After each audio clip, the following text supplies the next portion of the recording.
Welcome back, Sports Limelight, episode 45. Great choice, Drew. Coming back-related song. Thanks, man. I love Player. Baby, come back. You are quite a player, quite an individual player, providing us with a segue. I think we can have a whole separate show on the Hall of Fame, or the various halls of fame. Yeah. We'll do that sometime in the future. But for now, would you rather have... Now, looking at individual player exchange rates, would you rather have a championship ring or be in the Hall of Fame? Well, I guess it depends on what sport you're in. I think in baseball, there's a lot of guys that make up a team. So I would say winning a championship there would be a little bit less fulfilling if you weren't part of it, because there's probably not that much opportunity if you weren't as great. So maybe going in the Hall of Fame in that sport would be good. Now, what would you say for football and basketball? I would say basketball, definitely winning a championship. That'd be better than Hall of Fame. I think I disagree on both. Yeah. I'll give you all three for me. NFL, I'd rather have a championship ring because in the NFL, every roster spot is crucial and plays a role. So if you were on a championship team, odds are you were an integral part of it, down to special teams and the long snapper even. It seems like a lot having, 53 guys on a roster and dressing 45 every game, but you pretty much use them all. And, even then are you going to dress just two quarterbacks and take the risk, if they both get hurt? So long story short, everybody on an NFL team is important.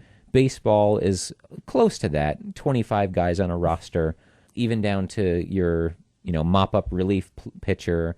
The guy's going to see action in a championship. So I think for those two sports, I'd rather have the championship ring. Basketball, on the other hand, you have 15 guys on a roster, 12 can dress for a game, and almost half of them can be complete jabronis who never play. So for basketball, you have a lot of scrubs running around with championship rings. So I'd rather be a Hall of Famer in basketball. Yeah. Although the Basketball Hall of Fame, which we'll get into, is a joke. So So you'd rather be a joke than a winner. Shifting over due to the Olympics going on. Ooh. Would you rather win a pro sports championship or an Olympic gold medal? I love the question. Timely.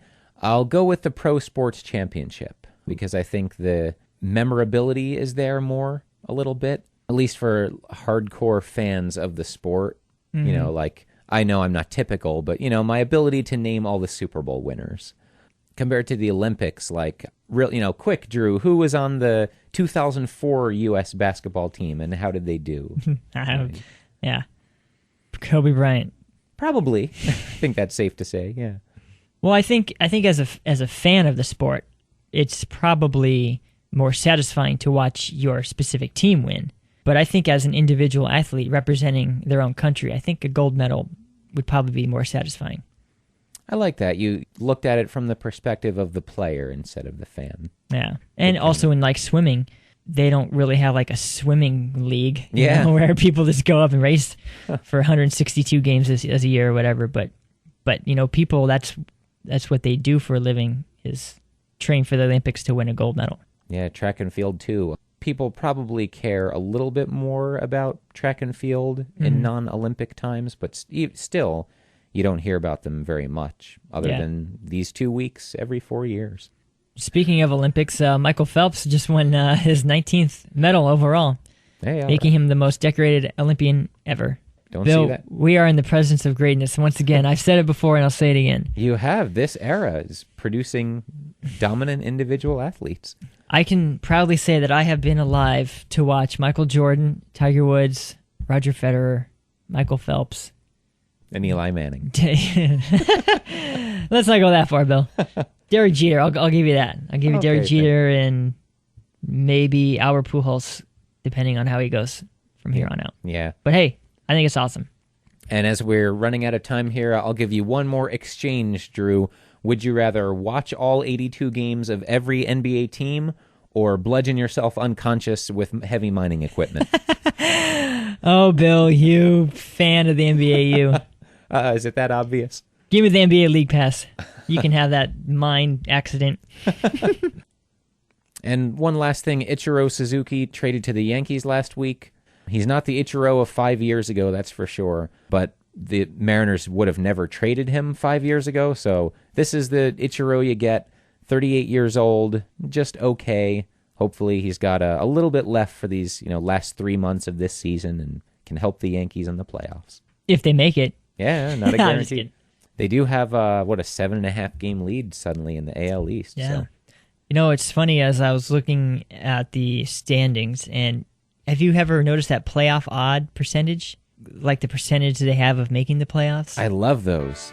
The Red Sox were in last place, and they had a better chance of making the playoffs than the other two teams that were above them besides the Yankees. I think it was a run differential thing. I don't know. Predicting but that's kind of odd.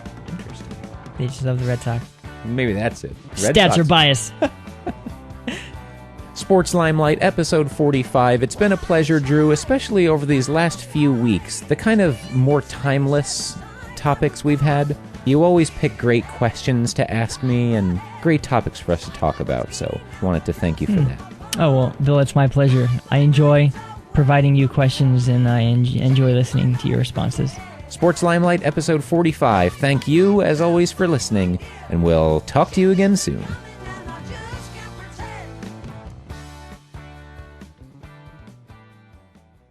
Thank you for your irrelevant opinion.